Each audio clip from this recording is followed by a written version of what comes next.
The clone's name was CT-5597. Though his brothers called him Dusk, he had earned that name on Umbera, where he'd held a collapsed trench entrance for 6 hours in near-total darkness, buying time for his squad to fall back. He was not supposed to die on Coruscant. He was not supposed to die at all, not here. Not in a sterile medical bay on level 1313. Not with foam at the corners of his mouth and his eyes rolled so far back that only white showed beneath his lids. But the body does not negotiate with expectation.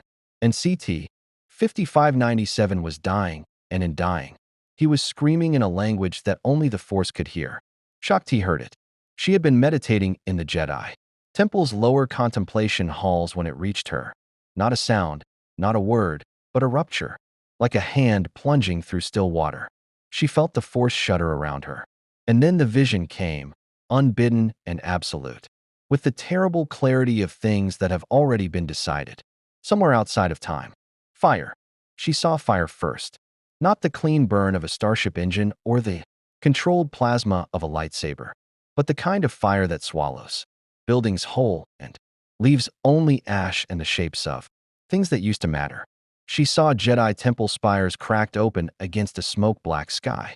She saw clone troopers, her clones, the men she had trained and walked beside on Kamino, whose names she knew, whose sons they would never have, raising their weapons not at separatists, not at droids, but at the backs of the generals they had followed across 100 battlefields. She saw a figure in black she did not yet recognize. She saw children. Then it was gone. Shaak opened her eyes. Her breathing was steady. Decades of discipline did not abandon her even now. But her hands, folded in her lap, had curled into fists without her noticing. She uncurled them slowly, deliberately, and sat with what she had seen for exactly 3 seconds before she rose and moved.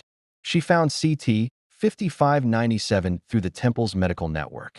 A clone, transferred from active duty 6 days ago, listed as suffering acute neurological distress of unknown origin.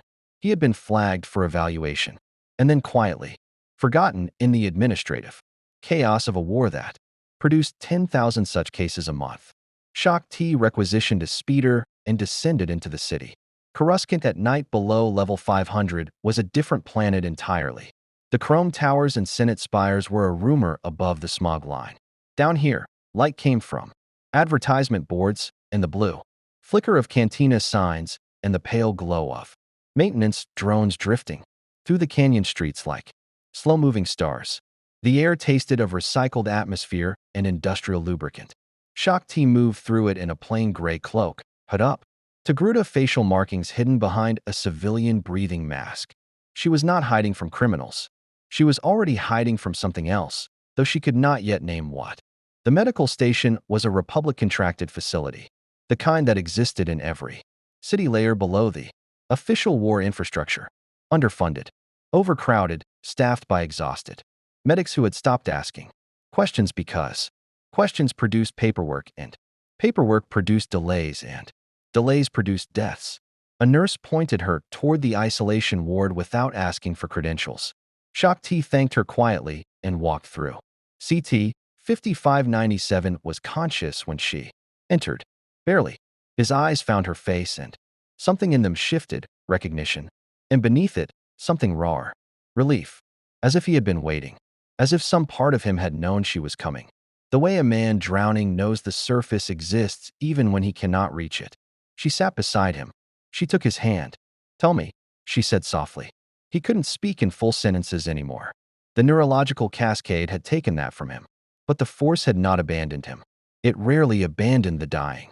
And when she opened herself to his presence, what came through was not words but images, sensations, the emotional residue of something he had witnessed or been made to witness in the architecture of his own engineered mind. She saw the chip first, not as a physical object, but as a cage, a structure of compulsion built into the base of his consciousness, invisible until it activated. And when it activated, it did not ask. She felt what it felt like to have your own hands stop belonging to you. She felt the horror of a man watching himself become a weapon aimed at the people he loved.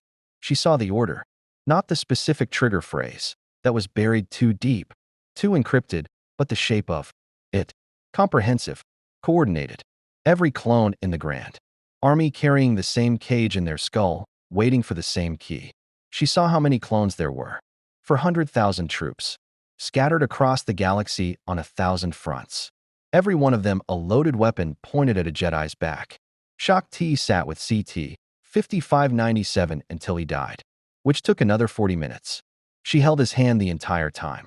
When his breathing finally stopped, she closed his eyes with two fingers and remained still for a long moment in the humming quiet of the medical bay.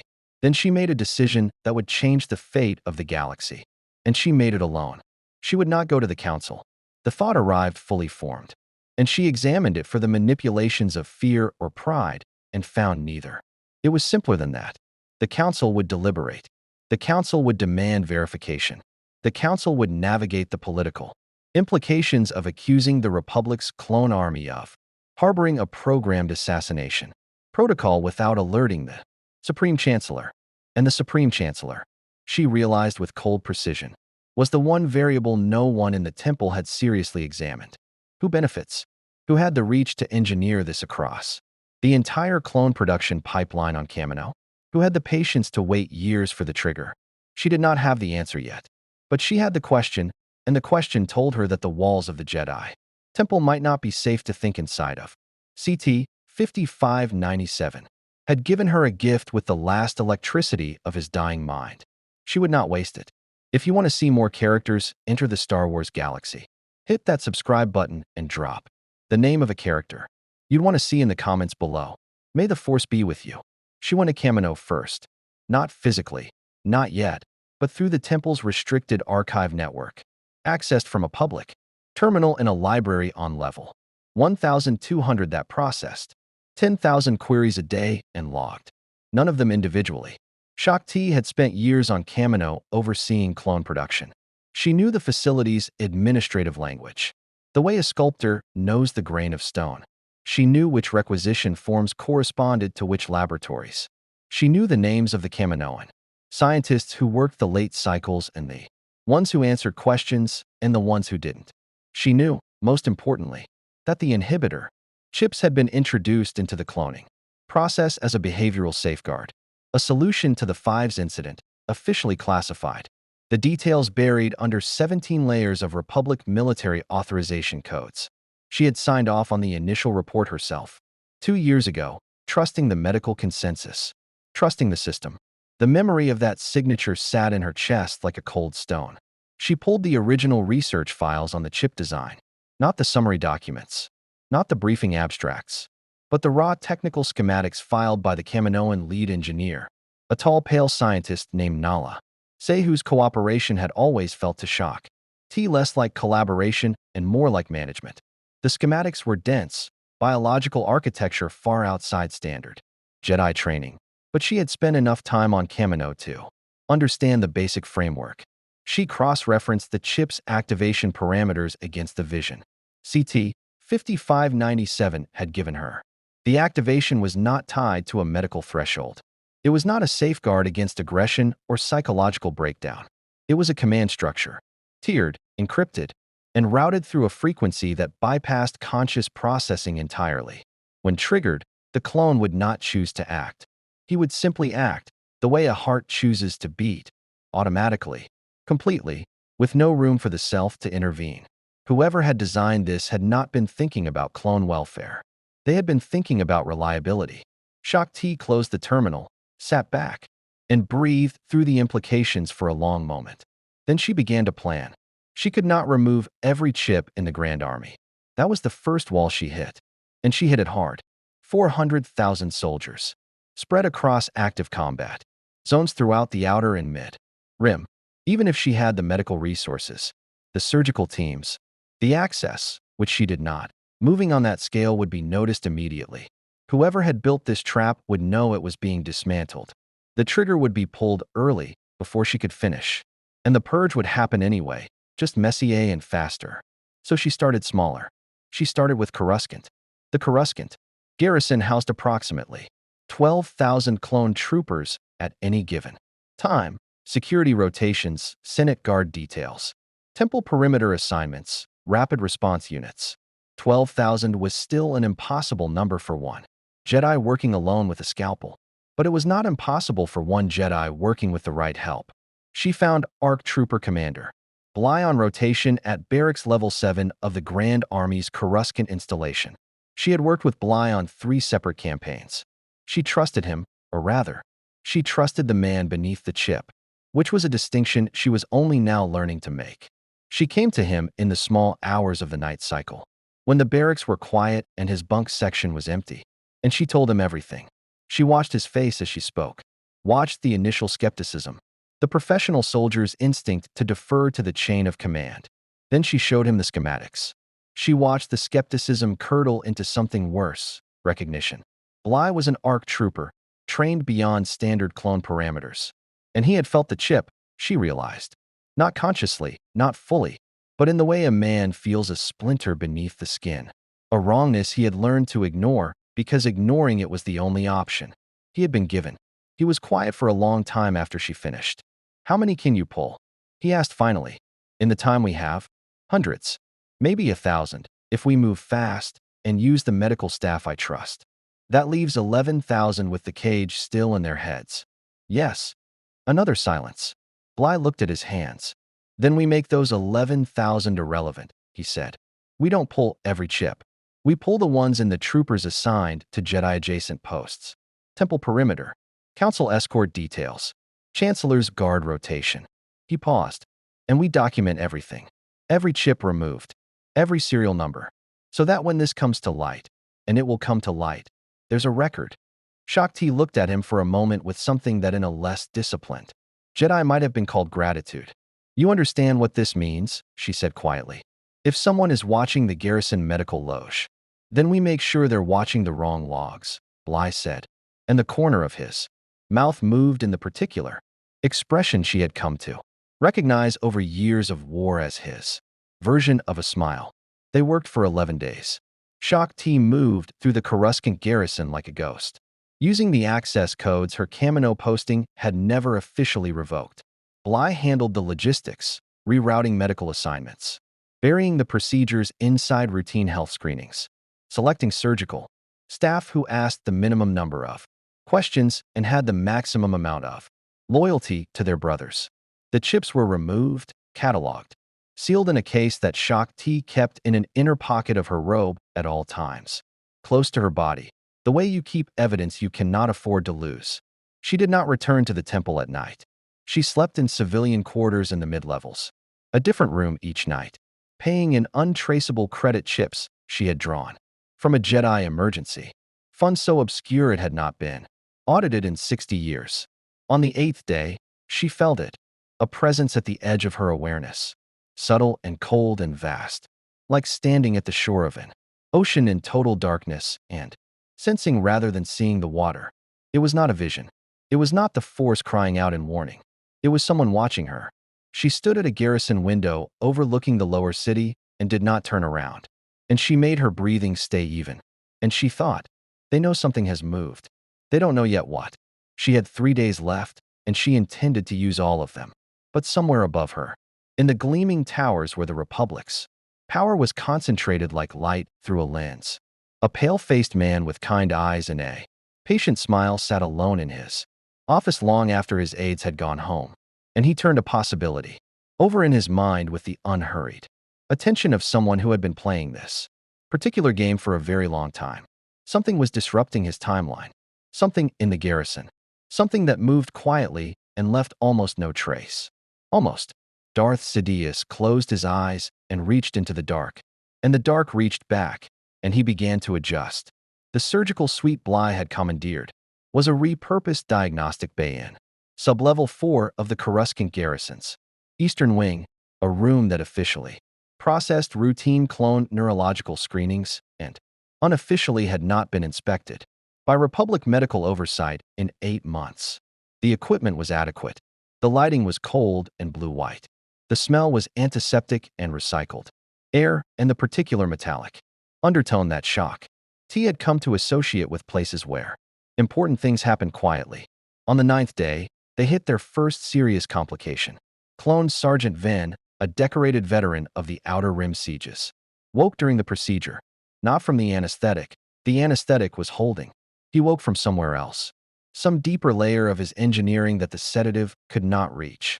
And he sat upright on the surgical table with his eyes open, and his expression completely blank, and he said, in a voice that was not quite his own, a single phrase in a clipped monotone that Shaak T recognized immediately as a status report format. Unauthorized medical intervention detected. Flagging for command review. The surgical droid froze. The clone medic assisting took a step back.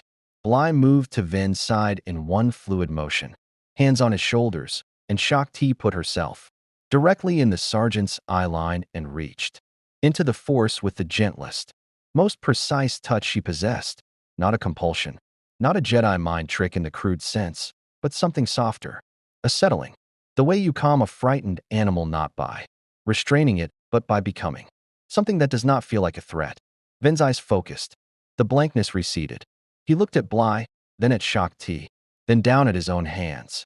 And something moved across his face that she had no word for except devastated. Did I? He stopped. Started again. Was that me?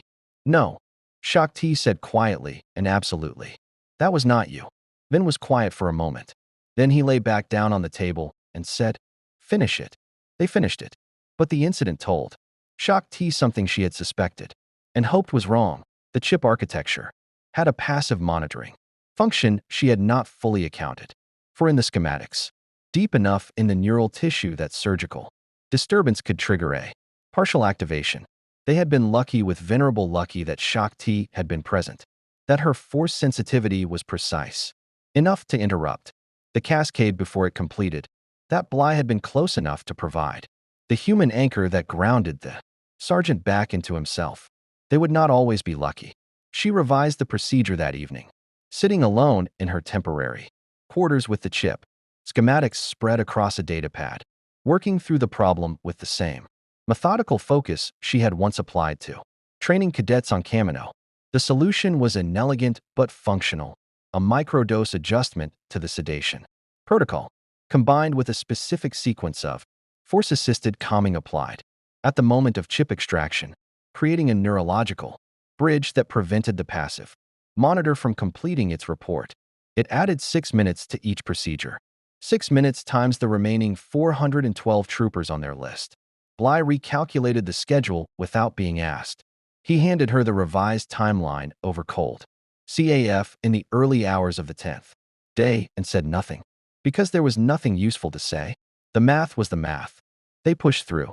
On the 11th day, with 63 procedures still remaining, Shaak T felt the pressure change. It was not dramatic. It did not announce itself.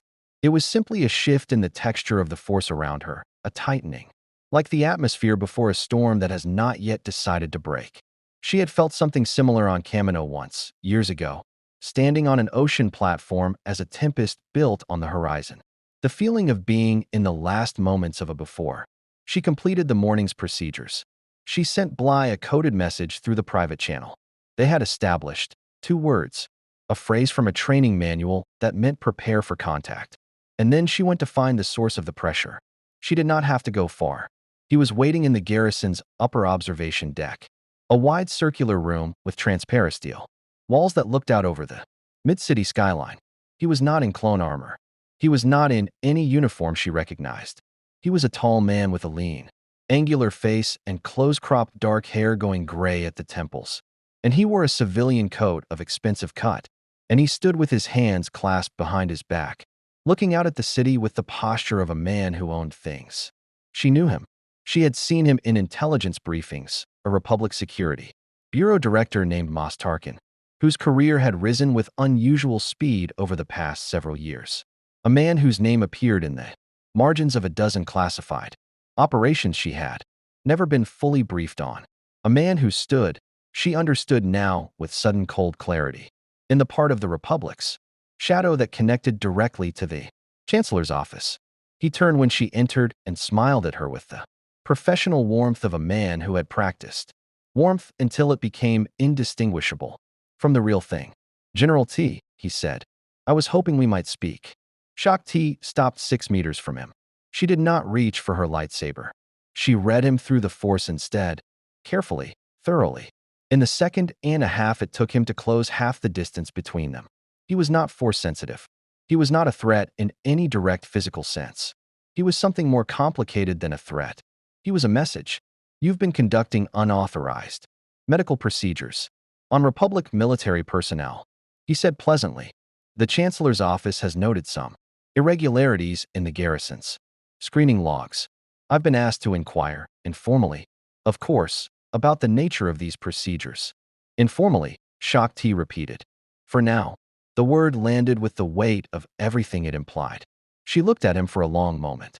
She thought about CT 5597 and the shape of the cage she had felt in his dying mind. She thought about Ven on the surgical table saying, "Was that me?" in a voice full of horror at his own architecture. She thought about 63 procedures still remaining, and the pressure in the force that had been building since the 8th day and the vast cold ocean she had sensed in the darkness. Tell the Chancellor's office, she said carefully, that the Jedi Order takes the health of its clone soldiers seriously. All procedures have been conducted within Jedi medical authority. Documentation is available upon formal request through the appropriate channels. It was not a lie. It was a door, left open just wide enough to suggest there was nothing behind it worth entering. Tarkin studied her. She met his gaze without expression. Whatever he was looking for, she gave him nothing to find, because there was nothing the surface of her face was willing to surrender. Of course, he said finally, and smiled again, and left. Shaak stood alone in the observation deck for 60 seconds after he was gone. Then she contacted Bly and changed the message. Not prepare for contact. 3 words now. Accelerate everything. Tonight. They finished in 14 hours. Bly ran the final 63 procedures through the night in rotating shifts. 3 surgical stations operating simultaneously. Shaak moving between them like a current, settling, bridging, extracting, cataloging. The force-assisted calming became reflexive by the 30th procedure. Her touch so practiced that the transition from chip present to chip absent happened in the clone troopers' nervous systems with barely a tremor. By the time the last trooper, a young private named Soot, who couldn't have been more than 2 years out of the vat, opened his eyes on the surgical table and asked what had happened. Shaak had been awake for 31 hours and her hands were completely steady. She told Soot the same thing she had told every trooper who asked. We gave you something back that should never have been taken. Most of them didn't fully understand. That was fine. Understanding would come later, in the slow hours after the war, in the conversations they would have with each other about what it felt like to be a man again, instead of a mechanism. For now it was enough that the cage was gone. She sealed the case of extracted chips, 941 of them, nested in evidence foam, each labeled with its owner's serial number, and she did not feel triumphant. She felt the specific exhaustion of someone who has finished one dangerous thing and must now immediately begin a more dangerous one, because Tarkin's visit had told her something she could no longer avoid. The clock had moved. Whatever Palpatine's original timeline had been, it was accelerating now. She could feel it in the Force, that cold ocean pressing closer. The storm on the horizon no longer content to build at its own pace. Something was being pushed. Someone was being pushed. And she knew, with the bone-deep certainty of a Jedi who had spent decades learning to read the living Force, that the someone was Anakin Skywalker. She had watched Anakin since he was a boy. Not closely, he had been Obi-Wan's charge, and the Council's complicated burden, and she had kept a respectful distance from both the affection and the politics surrounding him. But she had watched. She had seen the shape of him, the luminous, turbulent, almost painful brightness of his Force presence, the way he moved through the world like a man perpetually at war with himself. She had also seen, in the last year of the war, a change in that brightness, a dimming at the edges, the particular dimming that came, not from weakness, but from grief being swallowed instead of processed. He was being fed something. She had suspected it for months without being able to name it. Now she could name it. He was being fed fear, specifically fear of loss, and whoever was feeding it to him knew exactly where to apply the pressure. She went to him directly, not to the temple, not through official channels, not with the weight of the council behind her. She found him in the Senate district, near the Chancellor's office complex, in the covered walkway that connected the Republic Executive Building to the Senate Rotunda. He was alone, which was unusual. He was standing at a transparent steel panel looking out at The city below with the expression of a man standing at the edge of something he cannot see the bottom of. He heard her coming. He always heard people coming. That was part of what made him extraordinary, and he turned before she spoke. And she saw his face, and she understood immediately how far along this already was. He looked like a man who had been offered a rope, and was not yet sure if it was a lifeline or a noose, and had decided it didn't matter because the alternative was drowning. General T, he said. The formality was a wall. She had expected a wall. Anakin, she said, and kept walking until she was close enough that the conversation could not be overheard. She stopped there and looked at him plainly, not as a superior, not as a fellow council member, not as anything except one Jedi to another. I need to tell you something, and I need you to hear it before you decide how to respond. Something moved behind his eyes. Caution, and beneath the caution, something rawer, hope, she thought, or the memory of hope, which in a person like Anakin Skywalker was almost the same thing. She told him about CT 5597, about the vision, about the chips and what they were designed to do. She told him about the 941 extractions, the case she was carrying, the documentation Bly had helped her compile. She told him about Tarkin's visit and what it meant about who was watching and why. She did not tell him her suspicion about Palpatine. Not yet. That was the stone she had to place last. Because placed too early, it would shatter everything. Anakin listened without interrupting, which was itself unusual enough to tell her how seriously he was taking it. When she finished, he was quiet for a long moment, his jaw tight, his eyes somewhere else. You did all of this alone, he said finally. It was not quite a question. Yes. Without telling the council. Yes. He looked at her then, really looked at her, the way he rarely looked at anyone, with the full unguarded force of his attention. Why are you telling me? It was the right question. She had known he would ask it, and she had prepared her answer carefully.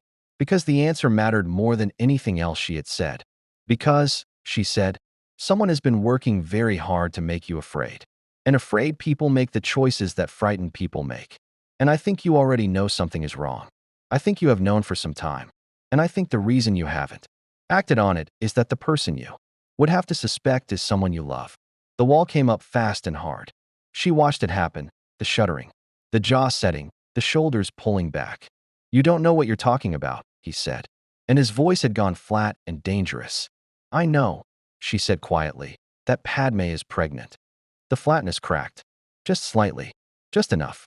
I'm not here to judge you, she continued, before he could speak. I'm not here representing the Council's prohibition on attachment or the code or any of that. I'm here because a dying clone gave me a vision of every Jedi in this galaxy being murdered, and the geometry of that vision points toward a man who has had more access to your fears than anyone else in the Republic. And if I'm wrong, then I'm wrong. And you can report me to the Council, and I'll accept the consequences. She held his gaze. But I don't think I'm wrong. The silence between them lasted a long time. Below the walkway, the city moved and breathed, and hummed with the indifferent energy of a civilization that did not know how close it was standing to the edge. When Anakin finally spoke, his voice was different. Stripped of the wall, stripped of almost everything except the exhaustion underneath. He told me he could save her, he said. He told me the dark side has the power to. He stopped himself, but the sentence had already completed itself in the air between them. Shaak T felt the force shift around her like a held breath finally released. Not relief, something too complicated for relief.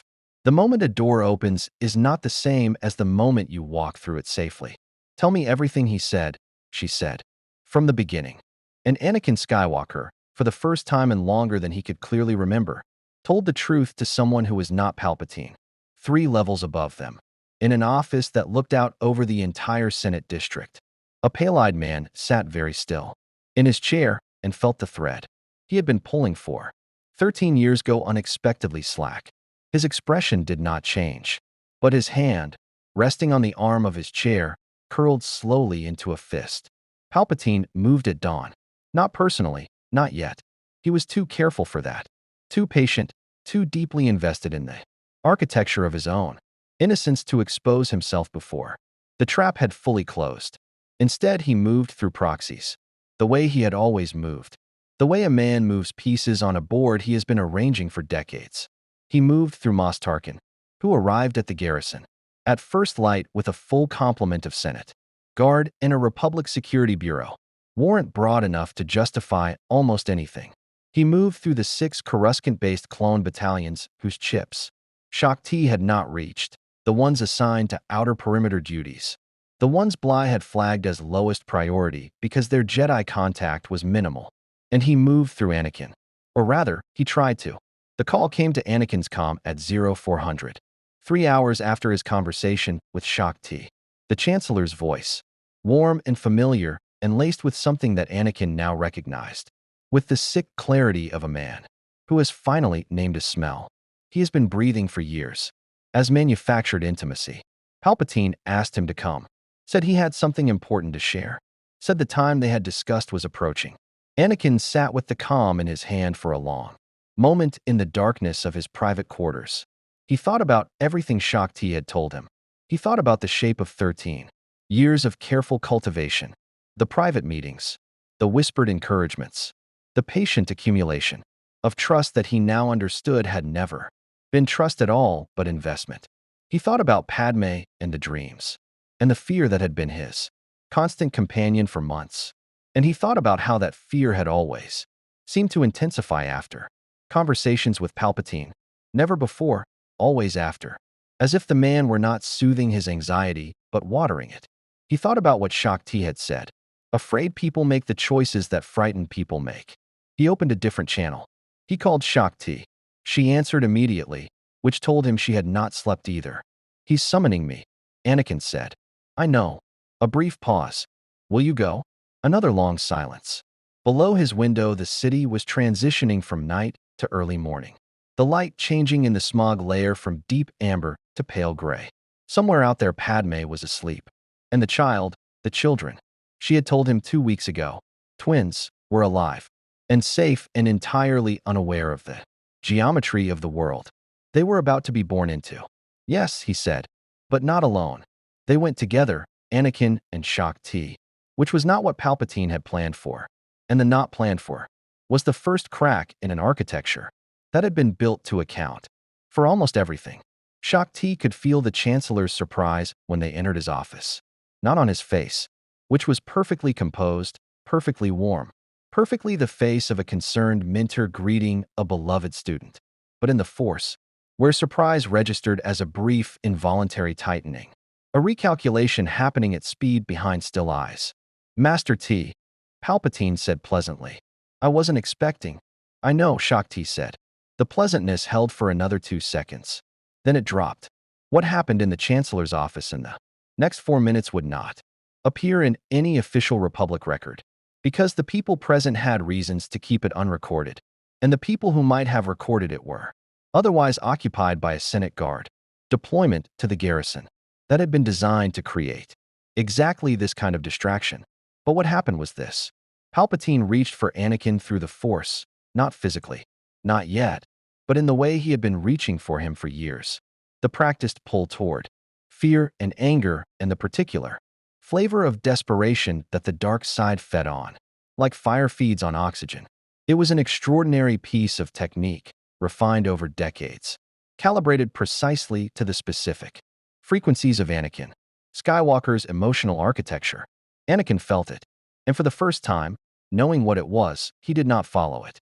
He stood his ground in the Force, and Shaak Ti stood beside him.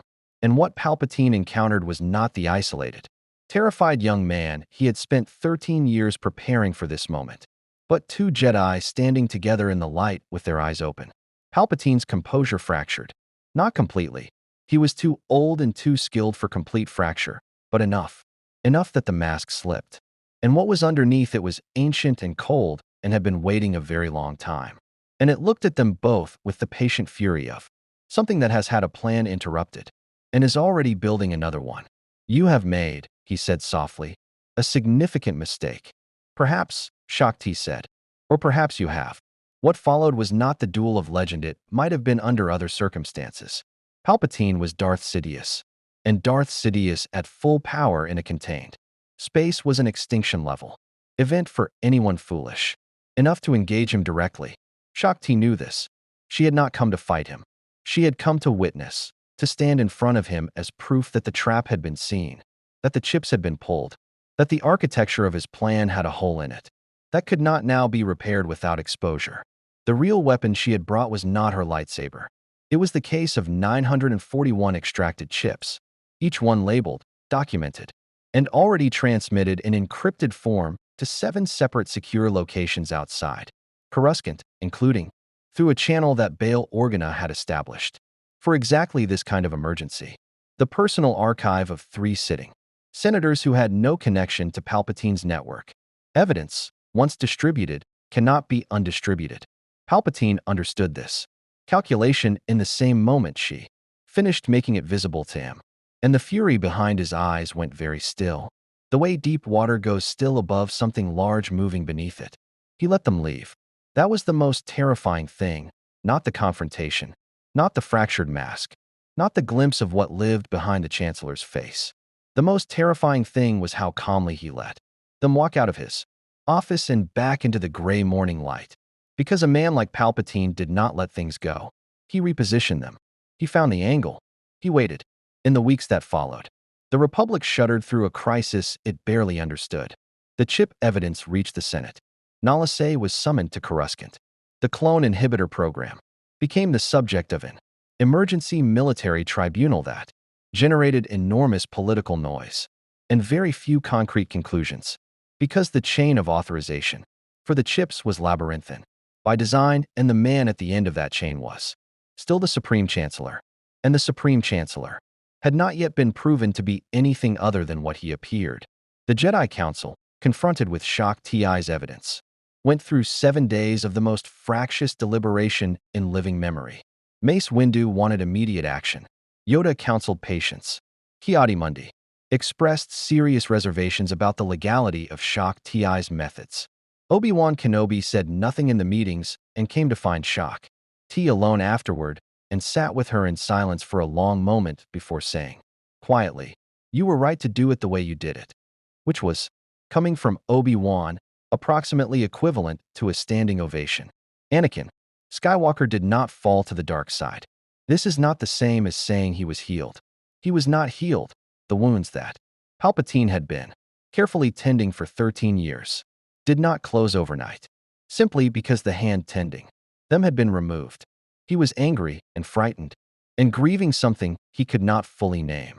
And he sat with Padme in their private apartment on Coruscant and told her everything, all of it, the full truth of what he had almost become. And that conversation lasted until morning, and was the hardest thing either of them had ever done.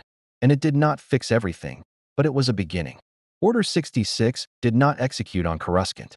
On the outer fronts, Kashyyyk, Utapau, Felucia, the outer rim, where the chips were still in place, where Shaak Ti's reach had not extended, where clone troopers stood beside Jedi generals who did not know what was coming. There, the story was different. There, the dawn brought fire. Not everywhere. Not with the completeness Palpatine had planned. But enough.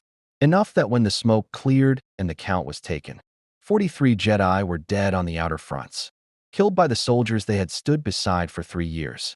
43 names added to the temple's memorial wall in a ceremony that no one who attended would ever fully recover from. Shaak Ti stood at the wall for a long time after the ceremony ended and the others had gone. She read every name. She had known some of them well and some of them only by reputation, and some of them barely at all. And it did not matter. They were hers to grieve. She had saved hundreds. She had not saved everyone. That was the mathematics of it. And the mathematics did not care how hard she had worked. The Jedi Order survived. That was the truth Shaak Ti carried forward. Imperfect, heavy, shot through with grief, but true. Palpatine had not been arrested. He had not been exposed completely. The tribunal had produced noise and no verdict. And the Chancellor continued to sit in his office above the Senate district, composed and patient and already building the next architecture. The war ground on. The Republic continued its slow fracture. But the trap had not closed. The clones on Coruscant stood beside their Jedi, without the cage in their skulls.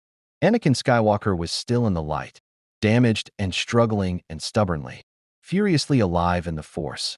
The evidence was distributed across 7 secure locations, an insurance policy that prevented Palpatine from simply eliminating the problem and beginning again. He was constrained, and a constrained Sidious was more dangerous than a triumphant one. This shock. T understood completely, and the understanding kept her vigilant in the way that victory never could.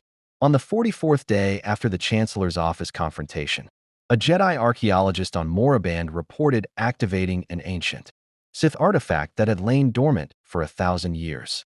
The artifact had responded to something, a shift in the Force, a change in the galaxy's dark side resonance, a door closing somewhere that had been intended to open. The report was flagged, filed, and added to a growing archive of anomalies that no one yet had the framework to interpret. In the deep dark between stars, something ancient turned its attention toward the living galaxy and found, with cold and patient interest, that the board had changed. It began, slowly, to move.